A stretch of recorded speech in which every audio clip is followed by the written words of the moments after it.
Tratado de la verdadera devoción a la Santísima Virgen, de San Luis María Griñón de Montfort. Primera parte. María en la historia de la salvación. Necesidad del culto a María.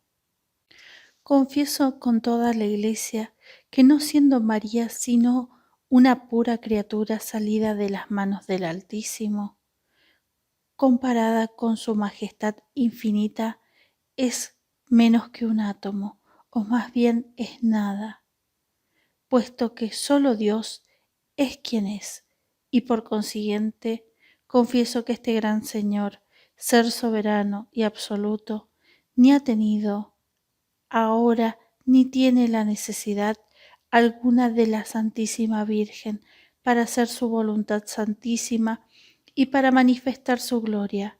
Basta que Dios quiera para que todo se haga. Digo, sin embargo, que así y todo, habiendo querido Dios empezar y concluir sus más grandes obras por la Santísima Virgen desde que la formó, y es de creer que no cambiará de conducta en el transcurso de los siglos, pues es Dios y no varía en sus sentimientos ni en su proceder. Capítulo 1. María en el misterio de Cristo. En la Encarnación. El Padre Eterno no ha dado a su único Hijo al mundo, sino que por medio de María. Por más suspiros que hayan exhalado los patriarcas, por más ruegos que le dirigieron los profetas y los santos de la antigua ley, durante 4000 años para poseer este tesoro, no ha habido más que María que lo haya merecido y que haya obtenido gracia ante Dios en la fuerza de sus súplicas y por la alteza de sus virtudes. El mundo era indigno, según San Agustín, de recibir al Hijo de Dios directamente de las manos del Padre. Se lo ha dado a María para que el mundo lo recibiese por ella. El Hijo de Dios se ha hecho hombre para nuestra salvación, pero en María y por María. El Espíritu Santo ha formado a Jesucristo en María. Pero después de haberla pedido su asquiescencia por uno de los primeros ministros de su corte, los primeros misterios de la redención, el Eterno Padre ha comunicado a María su fecundidad, en cuanto una pura criatura podía recibirla, a fin de darle poder para engendrar a su Hijo y después a todos los miembros de su cuerpo místico. Dios Hijo ha bajado a su seno virginal como el nuevo Adán al paraíso terrestre, para tener en ella sus complacencias y para obrar en ella las grandes maravillas de la gracia. Dios hecho hombre ha encontrado su libertad en verse aprisionado en su seno, ha hecho aparecer su poder en dejarse mandar por esta Virgen bendita y ha hallado su gloria y la de su Padre, en ocultar sus esplendores a todas las criaturas de la tierra para no revelarlos sino a María, y ha glorificado su independencia y su majestad en depender de esta humilde Virgen en su concepción, en su nacimiento, en su presentación en el templo, en su vida oculta de 30 años hasta su muerte, en la que debía acompañarle, porque no quería menos que sacrificarse con ella y ser inmolado con el beneplácito al Padre Eterno, como en otros tiempos Isaac, por la obediencia de Abraham a la voluntad de Dios. Ella es quien le ha amamantado, alimentado, cuidado y podríamos añadir sacrificado por nosotros. Oh admirable e incomprensible dependencia de un Dios. El Espíritu Santo, para demostrarnos todo su valor, no ha podido pasarla en silencio en el Evangelio, por más que nos haya ocultado casi todas las cosas admirables de esta sabiduría encarnada. Ha hecho en su vida oculta. Jesucristo ha dado más gloria a Dios, su Padre, por la sumisión que ha tenido a María durante 30 años, que la que hubiera proporcionado convirtiendo al mundo entero por obra de sus mayores maravillas. Oh, cuán admirable se glorifica a Dios desde el momento en el que, para complacerlo, se somete uno a María a imitación de Jesucristo, nuestro único modelo. Si examinamos de cerca el resto de la vida de Jesucristo, encontraremos que ha querido inaugurar sus milagros por María. Santificó a San Juan en el seno de su madre, Santa Isabel, por la palabra de María, porque apenas habló la Virgen. Juan fue santificado, y ese es el primero y el mayor milagro de la gracia. Bastó el humilde ruego de María para que en las bodas de Caná cambiase el agua en vino, y ese es su primer milagro sobre la naturaleza. Ha principado y ha seguido sus milagros por María, y los continuará por María hasta la consumación de los siglos.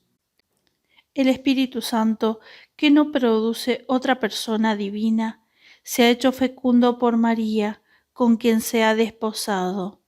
Con ella, en ella y de ella ha producido su obra maestra, que es un Dios hecho hombre. Produce todos los días y producirá hasta el fin del mundo los predestinados, que son los miembros del cuerpo de esa cabeza adorable. Por eso, cuando más se encuentra María, su cara es indisoluble esposa. En un alma, tanto más deseoso y decidido se muestra a producir a Jesucristo en esa alma y a esa alma en Jesucristo. No se quiere decir que la Santísima Virgen da fecundidad al Espíritu Santo, cual si de ella careciese, pues que, siendo Dios, posee la fecundidad infinita, sino que el Espíritu Santo, por mediación de la Santísima Virgen, de la que tiene a bien valerse, aunque no la necesite absolutamente, pone por obra su fecundidad, produciendo en ella y por ella a Jesucristo y sus miembros. Misterio de gracia desconocido hasta de los cristianos más sabios y espirituales. Capítulo 2. María en el misterio de la Iglesia y en la conducta de las tres personas de la Santísima Trinidad se ha observado en la Encarnación, en la primera venida de Jesucristo. La siguen todos los días de una manera invisible en la Santa Iglesia y la observarán hasta la consumación de los siglos, aún en la última venida del Señor. Dios Padre ha hecho un conjunto de todas las aguas, que ha llamado mar. Ha hecho un conjunto de todas sus gracias, que ha llamado María. Este gran Dios tiene un tesoro, un depósito muy rico, en el cual ha encerrado cuanto hay de hermoso, de radiante, de raro y de precioso, hasta su mismo Hijo. Y este inmenso tesoro no es otra cosa sino María, que los santos llaman el tesoro del Señor y de cuya plenitud se enriquecen los hombres. Dios Hijo ha comunicado a su Madre cuánto ha adquirido por su vida y su muerte, sus méritos infinitos y sus virtudes admirables, y la ha hecho tesorera de todo lo que su Padre le ha dado en herencia. Por ella aplica sus méritos a sus miembros, por ella comunica sus virtudes y distribuye sus gracias. Es su canal misericordioso, es su acueducto de oro, por el cual hace pasar suave y abundantemente sus misericordias. Dios Espíritu Santo ha comunicado a María, su fiel esposa, sus dones inefables y la ha escogido como dispensadora de todo lo que posee, de esta manera que ella distribuye a quien quiere, cuanto quiere, como quiere, cuando quiere, todos sus dones y gracias. y ningún don celestial se hace a los hombres sin que pase por sus manos virginales, pues tal ha sido la voluntad de Dios, que ha querido que lo que tengamos todo por María, así será enriquecida, enaltecida y honrada por el Altísimo, la que ha empobrecido, humillado y ocultado hasta el fondo de la nada por su profunda humildad durante toda su vida. He aquí los sentimientos de la Iglesia y de los santos padres. Si hablase con los espíritus fuertes de estos tiempos, todo lo que sencillamente manifiesto lo probaría más extensamente por las sagradas escrituras y por los santos padres, cuyos pasajes en latín citaría. Probaría todo esto con razones que se pueden verse citadas por el reverendo Poiré en la compañía de Jesús en su triple corona de la Santísima Virgen. Pero como hablo particularmente con los sencillos, que siendo gente de buena voluntad y que tiene más fe que la generalidad de los sabios, creen con más sencillez y con más mérito, me contento con aclararles simplemente la verdad, sin detenerme a citarles pasajes latinos que no entienden. Prosigamos. Influjo maternal de María. Perfeccionando la gracia a la naturaleza y perfeccionando la gloria a la gracia, es cierto que nuestro Señor, hasta en el cielo, es tan hijo de María como lo era en la tierra, y que por consiguiente ha conservado la sumisión y la obediencia más perfecta de todas las criaturas hacia la mejor de todas las madres. Pero consiguiente, no ver esta dependencia la menor humillación o imperfección en Jesucristo, pues encontrándose María muy por debajo de su Hijo, que es Dios, no le manda como una madre de la tierra mandaría a su Hijo, que es inferior a ella. María, transformada toda en Dios por la gracia y por la gloria que transforma a todos los santos en Él, no pide, no quiere ni hace cosa alguna que sea contraria a la eterna e inmutable voluntad de Dios. Así, cuando se lee en los escritos de los santos Bernardito, Buenaventura, Bernardino, etc., que en el cielo, en la tierra, en todo, incluso en el mismo Dios, está sometido a la Santísima Virgen, se entiende que la autoridad que Dios ha tenido a bien de confiarle es tan grande que parece que posee el mismo poder que Dios, y que sus ruegos, peticiones, tienen tanto poder para con Dios que siempre pasan como mandatos de un Dios que nunca desoye el ruego de su querida madre, porque siempre respeta y se conforma con su voluntad. Si Moisés, por la fuerza de sus ruegos, contuvo la ira de Dios sobre los israelitas de modo tan poderoso que no pudiendo el Altísimo y misericordioso Señor desestimarlo, le dijo que dejase de encolerizarse y castigar a ese pueblo rebelde, que debemos pensar nosotros, con más motivo de las súplicas de la humilde María y digna Madre de Dios, que tiene más influencia para con su majestad que todas las oraciones e intercesiones de los ángeles y de los santos todos del cielo y de la tierra? María manda en el cielo a los ángeles y a los bienaventurados. Como recompensa de su profunda humildad, Dios le ha dado el poder y el encargo de llenar de santos los tronos vacíos de los ángeles apóstatas caídos por el orgullo. Tal es la voluntad del Altísimo, que engrandece a los humildes. En el cielo, en la tierra y en el infierno se sujetan de bueno y de mal grado a los mandatos de la humilde María, a quien ha hecho soberana del cielo y de la tierra, generala de sus ejércitos, tesorera de sus haciendas, dispensadora de sus gracias, obradora de sus grandes maravillas, reparadora del género humano, mediadora de los hombres, exterminadora de los enemigos de Dios y fiel compañera de sus grandezas y de sus triunfos. Señal de fe auténtica.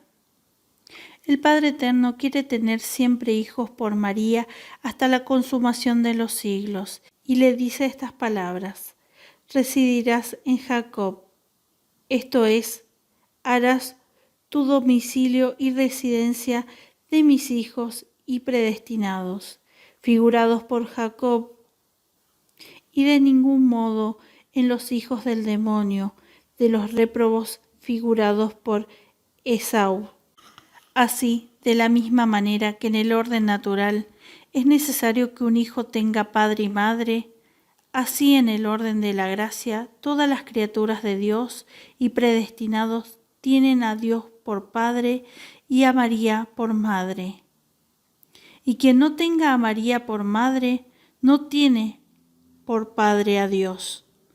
Por lo tanto, los réprobos, como los herejes, cismáticos, etc., que odian o miran con desprecio o indiferencia a la Santísima Virgen, no tienen a Dios como Padre, por más que ellos se jacten, porque no tienen a María por Madre, pues si la poseyesen como Madre, la amarían y honrarían de la misma manera que un buen hijo ama naturalmente y honra a la madre que le ha dado la vida. La señal más inefable e indudable para distinguir un hereje, un hombre de mala doctrina, un réprobo, de un predestinado, está en que tanto el hereje como el réprobo no tienen sino menosprecio e indiferencia para con la Santísima Virgen, cuyo culto y amor tratan de amenguar por medio de sus palabras y ejemplos, ora abierta, ora ocultamente y a veces con pretextos ingeniosos. Por eso ha dicho Dios Padre a María que no habitase en ellos, porque son falsos como Esaú. María, Madre de la Iglesia. Dios Hijo quiere formarse y, por decirlo así, encargarse todos los días por medio de su amadísima Madre en los miembros místicos de su cuerpo, que son los justos, y por eso dice a María: recibe a Israel como herencia. Lo que es lo mismo que si dijera: mi Padre me ha dado por herencia todas las naciones de la tierra, todos los hombres buenos y malos, predestinados y réprobos. A los unos los guiaré con la vara de oro del amor, a los otros con la vara de hierro de la justicia. Seré el Padre y defensor de los unos, y el justo vengador de los otros, y el juez de todos. Pero vos, mi carísima María, no tendréis como herencia y propiedad sino los predestinados, representados por Israel, y como buena madre suya, los criaréis y cuidaréis, y como soberana de los mismos, los guiaréis, gobernaréis y defenderéis. Un hombre y un hombre ha nacido en ella, dice el Espíritu Santo. Según la explicación de algunos padres, el primer hombre nacido de María es el hombre Dios, Jesucristo. El segundo es un hombre puro, Hijo de Dios y de María por adopción. Si Jesucristo, el jefe de los hombres, ha nacido en ella, los predestinados, que son miembros de esa cabeza, deben también nacer en ella por una consecuencia necesaria. Una misma madre no da a luz a la cabeza sin miembros, ni los miembros sin la cabeza. De otra manera sería un monstruo de la naturaleza, del mismo que en el orden de la gracia. La cabeza y los miembros nacen de una misma madre, y si un miembro del cuerpo místico de Jesucristo, es decir, un predestinado, naciese de otra madre que no fuese María, que ha producido la cabeza, no será ya un predestinado, ni un miembro de Jesucristo, sino un monstruo en el orden de la gracia. Además, siendo ahora como siempre Jesucristo, fruto bendito del vientre de la Virgen, según el cielo y la tierra, repiten 1000 y 1000 veces todos los días. Es indudable que Jesucristo es, en particular, como todo aquel que vive unido con Él, por medio de la gracia, tan verdaderamente fruto y obra de María, como lo es para todo el mundo en general. De modo que según esa doctrina, todo fiel que viva en Jesucristo y para Jesucristo puede decirse a sí mismo: lo que yo poseo es efecto y fruto que yo no tendría sin María. Y a ella se le pueden aplicar con más verdad que a San Pablo estas palabras: yo doy a luz todos los días hijos de Dios, para que Jesucristo, mi Hijo, se forme en ellos en la plenitud de su edad. Gálatas 4:19. Excediéndose a sí mismo, San Agustín afirma que para que todos los predestinados se asemejen a la imagen del Hijo de Dios, están en este mundo ocultos en el seno de la Santísima Virgen, en donde esta buena Madre los guarda, alimenta, conserva y desarrolla hasta tanto que los da a luz en la gloria, después de la muerte, que es apropiadamente el día de su nacimiento, como la Iglesia llama a la muerte de los justos. Oh misterio de gracia ignorado de los réprobos y poco sabios de los predestinados.